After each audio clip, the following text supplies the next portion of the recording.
I stood glaring into the fridge. The thought of choking down another dry, tasteless breakfast was just too much. Screw it. I quit.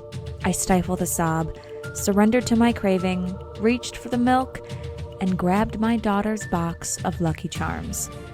Without a word, my husband Todd just fetched us each a bowl and a spoon. He knew the drill. Another defeat in a war we were slowly but surely losing. He looked what I felt like.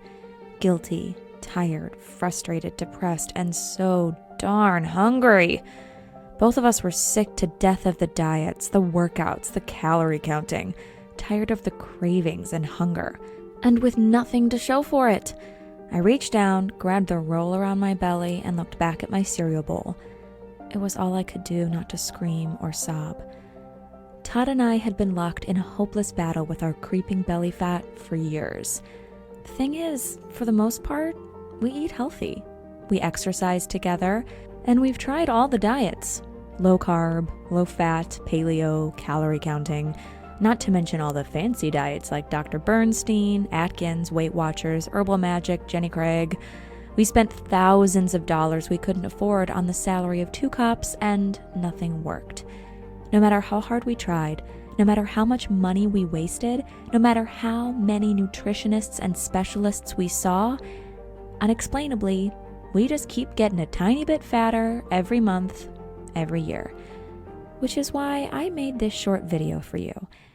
Because if you've ever felt even a smidge of what Todd and I were suffering, like the cravings, then the binges, the creeping unexplained weight gain, feeling tired a lot of the time, brain fog at the most awkward moments, feeling hungry all the time, even when you just ate, and never being able to lose weight, even when you eat right, then the shocking reason for it, which has almost nothing to do with your diet, along with the simple solution I stumbled on, is about to lift a terrible weight from your shoulders. A weight I had been carrying for so long and that nearly crushed me on that horrible morning.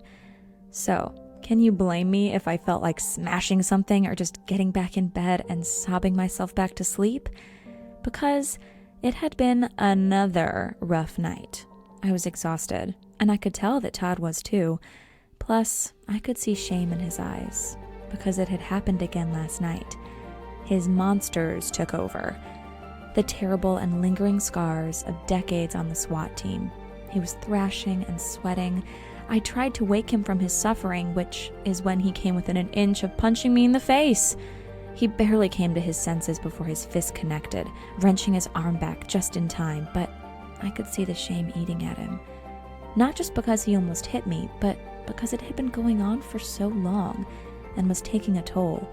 What he didn't know, what I'd been hiding from him, trying to protect him, is that even on most nights when he thought he was sleeping well, he would toss and turn all night in a shallow sleep, reliving the terrors that haunt him, and I'd go to bed every night hoping desperately to get a decent sleep.